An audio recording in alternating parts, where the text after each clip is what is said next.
Untuk itu kami undang moderator kita Bapak Fadli Muhammad Perdana Kusuma Esos MSI untuk memimpin sesi ketiga kali ini. Kami silakan.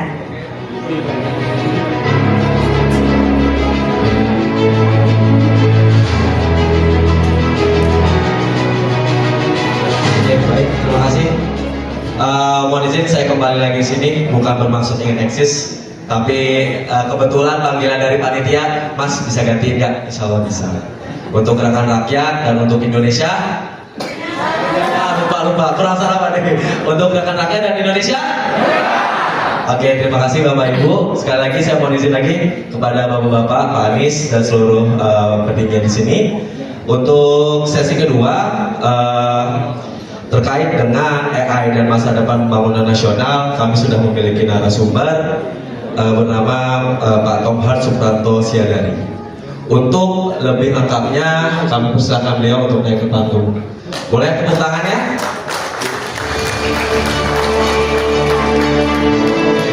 Silakan untuk Mas Tomhard langsung terlibat. Oke, kita akan mulai seperti yang dari Angsi sudah bicarakan. Untuk pemaparan sekitar 15 menit, setelah itu ada sesi tanya jawab. Seperti yang tadi kita lakukan, hanya 2 sesi tanya jawab, biar narasumber gak kos-kosan ngejawab dari para penanya. Itu aja, silakan Mas, waktu dan tempat. Iya, baik. Assalamualaikum warahmatullahi wabarakatuh. Waalaikumsalam. Selamat pagi Bapak Ibu semua. Suatu kehormatan buat saya untuk bisa berdiri di sini untuk berbagi bersama. Yang saya hormati Bapak Anies Rashid Baswedan, kemudian Bapak Ketua Umum Bung Sahid Hamid, terima kasih. Kemudian Bapak Ibu pengurus, Bapak Dewan Pakar Profesor Bapak Profesor, jadi lupa saya Pak. Sulfikar, betul, Bapak Sulfikar. Terima kasih Bapak. Mohon maaf. Kemudian Bapak Ibu pengurus yang luar biasa dari DPP maupun dari DPW. Mohon izin selain saya Bapak Ibu. Baik, saya akan membahas terkait AI dan masa depan pembangunan nasional. Next, please. Sedikit perkenalan, saya Tomhard. Jadi saya riset di bidang AI ini sudah 15 tahun. Kemudian lebih banyaknya di Korea pada saat itu 10 tahun, sekitar 12 tahun. Kemudian 2 tahun terakhir di Indonesia. Silakan, next. Nah, mungkin Bapak Ibu sudah sering melihat logo-logo ini ya Bapak Ibu ya. Ini adalah AI di masa sekarang di tahun 2025 yang Bapak Ibu mungkin sudah pernah gunakan. Bapak Ibu, saya tidak ingin tanya ya, cung yang belum pernah pakai, mungkin saya yakin hampir semua sudah pernah melihat logo ini dan menggunakan, baik Bapak Ibu sendiri atau keluarga, anak-anak di rumah ya Bapak Ibu ya. Yang pertama ada cloud, mungkin ChatGPT yang paling terkenal nih Bapak Ibu ya. Kalau saya tanya semua mungkin pernah pakai ChatGPT, ada yang pernah bikin pantun mungkin dengan ChatGPT ya. Gitu ya. Ada Gemini, ada Grok, ada DeepSeek. Nah ini yang ada di 2025. Next. Tapi sebenarnya Bapak Ibu semua, ini adalah perjuangan panjang ya, sejarah panjang dari AI. Itu memakan waktu 80 tahun. Sebelum adanya ChatGPT mungkin menurut saya belum mainstream ya, AI ini di kalangan kita gitu.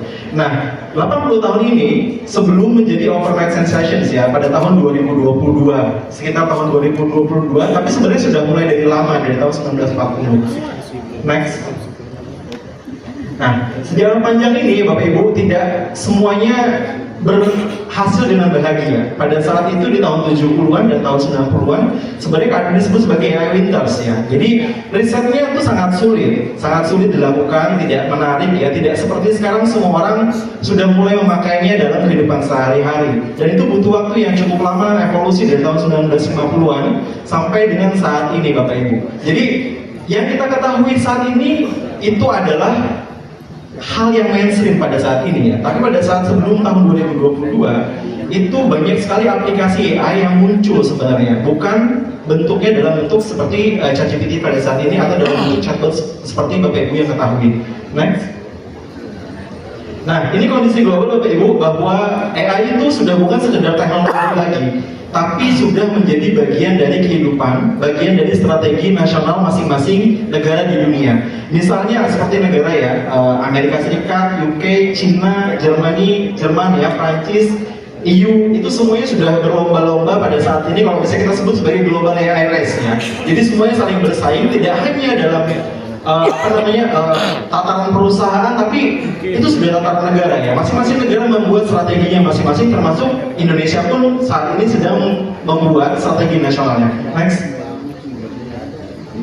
Baik, next saja karena waktu saya singkat ya, sisa 8 menit ini. Nah ini contoh beberapa investment, dan kemudian ada AI research juga, Indonesia masuk di dalamnya. Lalu ada AI jobs yang tumbuh berkembang ya, karena AI ini ada peluang dan juga ada ancaman. Next.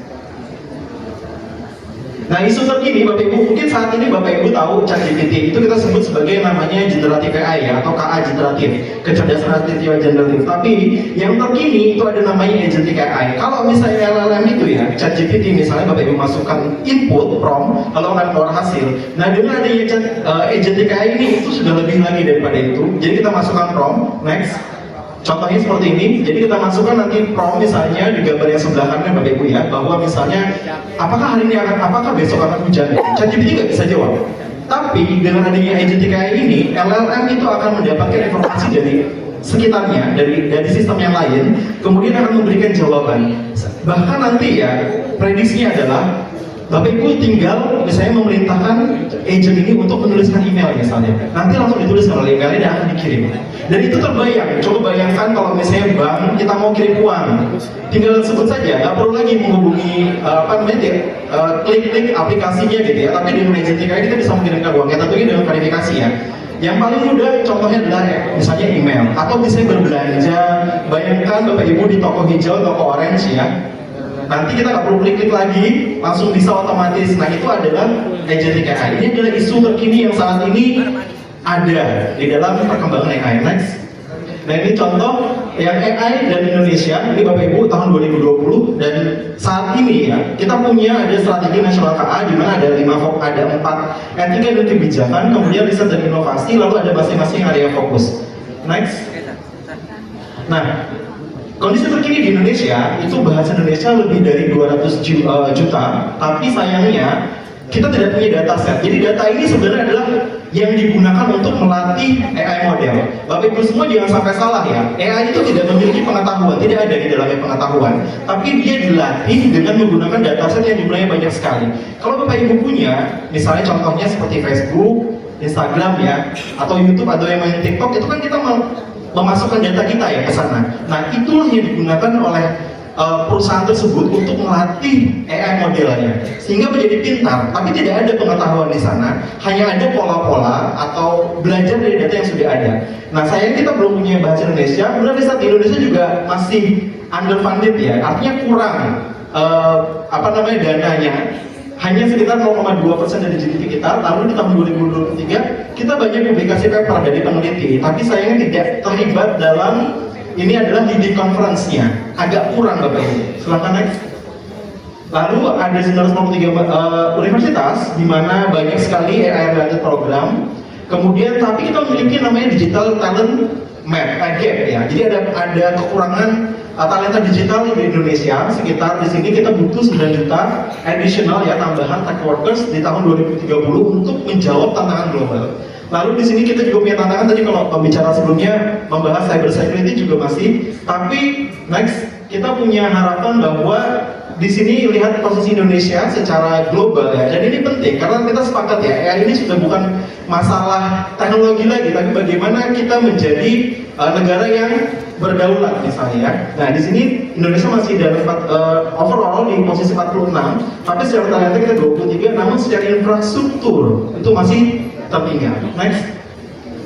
Nah ini kondisi Indonesia saat ini. Jadi di pemerintah saat ini di Komdigi sedang membuat yang namanya draft AI regulation. Sekarang memang kita belum punya, meskipun sudah ada undang-undang pendukung ya. Tadi disebutkan misalnya undang-undang PDP itu terkait data perlindungan data pribadi. Tapi kita akan di sini pemerintah sedang ke arah sana. Jadi diharapkan kalau di berita itu bulan Agustus. Lalu next kita juga punya surat edaran Menteri Kominfo pada saat itu tahun 2023 ini terkait etika kecerdasan artifisial Bapak Ibu. Jadi penting etika ini ya untuk digunakan sebagai panduan kita dalam menggunakan AI. Lalu ada panduan penggunaan generatif AI, dan terakhir di sebelah sana paling kanan ada pembelajaran coding dan kecerdasan artifisial dari Cambridge Desmond. Jadi sudah disediakan beberapa alat ya untuk bisa mendukung ke sana. Silahkan next lagi. Nah, Bapak Ibu semua, di sini ada potensi AI di Indonesia. Jadi bisa dari sisi ekonomi. Misal contoh di sana UMKM, mungkin Bapak Ibu sudah pernah membuat ya konten untuk publikasi, untuk marketing, untuk dijual gitu ya. Kalau misalnya bergerak di bidang UMKM, next. Lalu ada di bidang layanan publik, bisa digunakan kalau sekarang lama bisa kita kontak ke mana layanan misalnya ya di pemerintahan, sehingga bisa menggunakan chatbot seperti ini. Lalu next, di bidang kesehatan misalnya ada inisiatif untuk deteksi TB. Jadi TBC ya, karena Indonesia itu salah satu negara dengan tingkat TBC tertinggi di dunia, sehingga kita butuh mass screening dan bisa dengan menggunakan AI misalnya. Lalu pemrosesan data rekam medis Bapak Ibu ya, saat ini sudah ada satu data dan kemudian satu sehat. Nah, itu bisa digunakan. Silakan. Kemudian yang paling kanan itu Ivanet, itu salah satu riset dari kami ya di Telkom University. Jadi untuk screening kanker cervix. Silakan next. Nah, lalu ada contoh lagi di bidang pendidikan. Nanti akhirnya misalnya sekolah di daerah 3T itu bisa menggunakan AI ya untuk adaptasi materi, untuk membantu guru membuat misalnya materi pembelajaran atau menyusun materi pembelajaran atau hal-hal lain terkait dengan pendidikan. Silakan next. Nah, ini untuk surveillance tadi juga membahas ya. Jadi kalau misalnya di daerah-daerah wilayah di sekitar batasan Indonesia misalnya bisa menggunakan surveillance seperti ini. Ini riset kami di Telkom University. Next. Lalu ada di sini Bapak Ibu. Nah, ini salah satu poin yang ingin saya tekankan pada hari ini. Waktu saya tinggal sedikit Bapak Ibu kan. Tapi Bapak Ibu semua yang sudah menggunakan ChatGPT, yang menggunakan Gemini dan lain sebagainya, AI itu bukan tanpa risiko. Risiko yang paling mudah itu adalah risiko terhadap kita sebagai individu. Yang pertama, bias algoritma. Yang paling kanan, pada saat itu ada riset ya bahwa warna kulit itu berpengaruh. Jadi di Amerika misalnya orang berkulit hitam misalnya gitu ya, itu lebih cenderung datanya bias. Nah, di situ ada bias algoritma, kemudian disinformasi. Salah satu riset global menyatakan bahwa Indonesia itu cukup tinggi ya di informasinya, dan ini bisa terjadi dalam konteks bukan hanya sehari-hari Bapak Ibu. Jadi yang namanya mama minta pulsa itu dulu kan SMS ya. Sekarang bisa jadi sudah berubah gitu. Ada bisa jadi suara. Baik. Kemudian diskriminasi juga bisa. Lalu halusinasi Bapak Ibu. Nah, LLM ChatGPT itu berhalusinasi. Jadi bisa jadi ada jawaban yang tidak sesuai. Lalu mengganggu cara berpikir kita dan kemudian digital divide. Nah, next. Salah satu hal yang bisa kita lakukan Bapak Ibu semua dalam konteks hari ini adalah tentunya ada dukungan regulasi, itu kita dukung ya. Kemudian ada etika Bapak Ibu semua. Jadi yang hadir saat ini ada panduan etika yang akan nanti keluar dan itu bisa digunakan. Lalu kita menunggu kembangkan inovasi dan riset berbasis KA, memperbanyak digital talent Bapak Ibu semua. Kemudian anak-anak di rumah gitu ya, kita juga bisa mensupport itu. Lalu ada investasi, adopsi, proteksi, dan kemudian lokal. Nah, ada yang menarik dari riset di Bhutan ya. Bagaimana caranya mereka itu menahan yang namanya disinformasi, yaitu dengan gerakan sosial. Jadi anak-anak di rumah, anak-anak kita di rumah itu dibekali dengan literasi digital, literasi AI. Nah, sehingga kita bisa mengantisipasi yang namanya disinformasi dari penggunaan AI yang tidak sesuai seperti itu. Baik, terima kasih untuk pemaparannya. Selesai. Terima kasih. Oke, mohon izin untuk selanjutnya kita buka dua sesi penanya. Boleh yang di kiri dan yang belakang. Silakan Pak, boleh dibantu mic-nya. Tolong perkenalkan nama dan wilayah. Oke Pak, silakan. Mohon izin.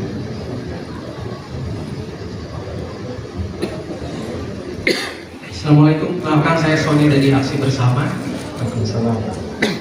3 bulan ini banyak berkecimpung banyak teman-teman dan teman-teman AI di Bandung dan di Jogja. Nah, ini saya pengen tanya tentang perlindungan terhadap ide dan gagasan dari kawan-kawan. Ini cerita dari teman-teman di lapangan. Orang yang kemudian menguasai digital dengan ide-ide yang sangat cemerlang, kemudian dia juga menciptakan berbagai macam kepentingan AI. Seringkali, maaf ya, ketika mereka mau berkembang, itu kemudian dia cerita saya diundang oleh sebuah grup besar, konglomerasi. Kemudian setelah itu, ketika mau berkembang, dia diundang oleh perusahaan Singapura. Awalnya mereka senang karena diapresiasi terhadap ide dan gagasan. Tapi tahu ketika itu semua terjadi, ketika kemudian diajak kerjasama, teman-teman ini hanya menjadi seorang pekerja. Dan ketika kemudian dia berkembang, kepentingan-kepentingan konglomerasi ini hanya untuk kepentingan bisnis. Begitu juga di Singapura. Ketika kemudian sudah berkembang, semua data yang diambil itu semua lari ke Singapura. Nah, bagaimana kita kemudian bisa menjaga karya penting ini? Karena kalau misalnya ini tetap dibiarkan, Indonesia tidak akan pernah memenangkan dalam pertarungan global. Terima kasih. Assalamualaikum.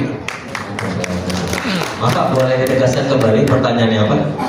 Pertanyaan bagaimana kita bisa melindungi para orang yang di dunia digital dan di AI? Karena pada akhirnya kayak itu bisa berkembang, kemudian dicaplok dalam tanda kutip oleh perusahaan-perusahaan yang cukup besar, dan hanya untuk kepentingan apa? Bisnis. Dan yang kedua, mereka hanya bisa diambil oleh perusahaan-perusahaan yang ada di Singapura. Datanya nanti lari ke Singapura, gitu. Dan kita nggak punya apa-apa di sana. Nanti saya kasih tahu, ada satu program yang cukup sangat fenomenal di negara ini, ternyata buat aplikasinya kerjasama dengan Singapura.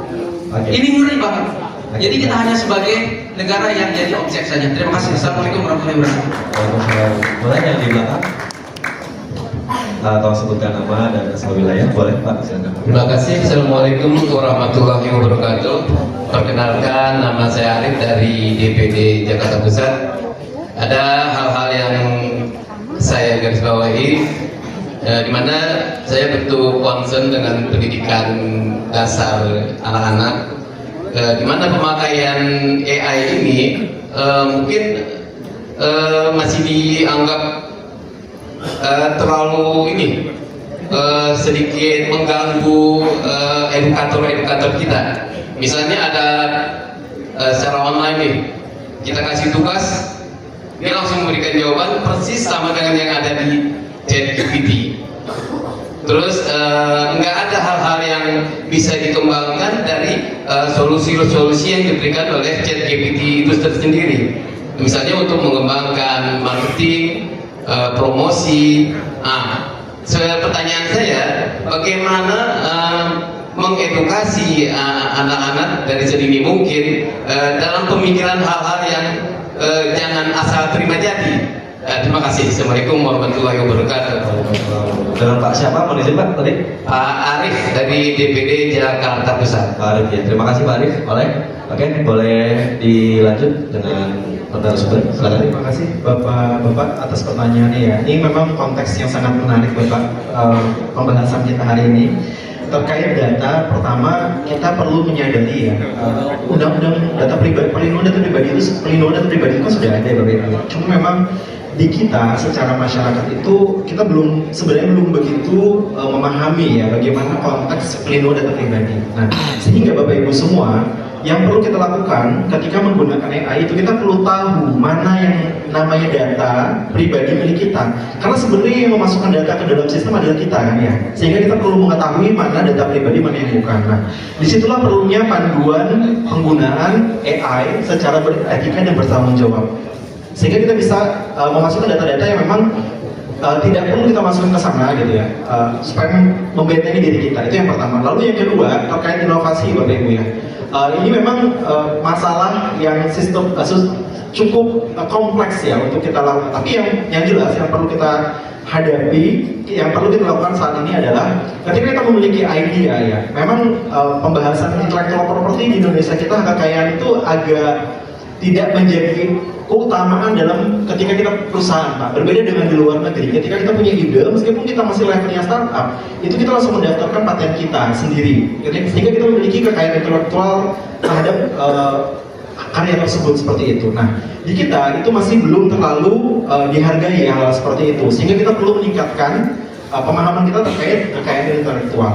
Nah, Kemudian terkait edukasi ini Bapak Ibu ya, yang menjadi catatan adalah seperti ini. Mumpung lagi di forum ini juga kita sebagai orang tua, saya juga punya anak Bapak Ibu. Saya membayangkan bagaimana anak saya nanti 18 tahun kemudian akan menghadapi era yang sangat berbeda saat ini.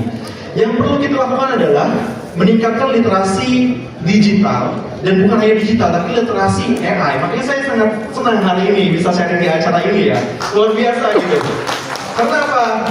Ketika kita menggunakan AI, bahkan Bapak Ibu semua, Sam Altman ya, kalau Bapak Ibu tahu, pendiri OpenAI, ChatGPT, itu bahkan dia terheran-heran kenapa kok orang sangat percaya dengan ChatGPT. Kenapa? Karena banyak sekali halusinasi di situ gitu.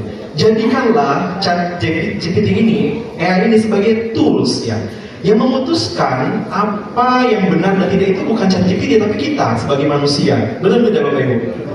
Nah sehingga kita jangan menaruh 100% kepercayaan kita terhadap ChatGPT. ChatGPT itu bisa salah gitu, bisa sangat salah. Kalau bisa ditelisik itu bisa sekali salah. Dan jangan percaya 100% terhadap AI. Seperti yang kita lah, kita kan tidak 100% percaya terhadap misalnya orang lain misalnya gitu ya. Ada hal-hal yang perlu kita filter terlebih dahulu. Nah, panduan penggunaan itu menjadi penting.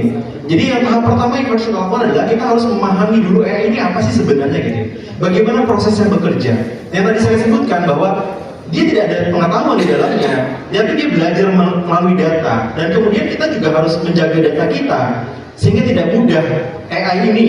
Makanya banyak ya dispute di luar negeri itu terkait perusahaan-perusahaan global itu dituntut terhadap pelanggaran privasi.